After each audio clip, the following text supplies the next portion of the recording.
But you've also been leading the charge, demanding answers on why the government has been revising down out of 14 of the last 20 months the U.S. jobs numbers, that they've been inflated. They look better than they may be. What are you finding?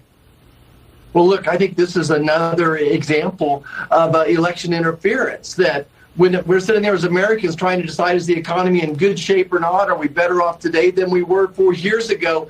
And they didn't miss the mark by just a little bit on this jobs report. They missed it by 30%. So these numbers are way off. And how that impacts a person is we're sitting there waiting for the feds to adjust interest rates one way or the other, and that trickles down to a new homeowner when they're trying to figure out what type of a home they can buy as well. So what we're finding out is that there's a consistent bad numbers coming out of Washington, D.C. This is one more example why Americans don't trust the federal government. Well, what are senators do?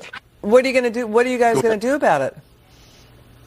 Well, I think that number one is we need to get the Department of Labor in front of us and say, explain to us why these numbers are so far off. It's almost statistically impossible to be off by 30%. This hasn't happened in decades. This close to the election, it seems like election interference. So let's get the people responsible in front of us and try to explain these numbers to it and make sure that America sees exactly where this fraud is happening.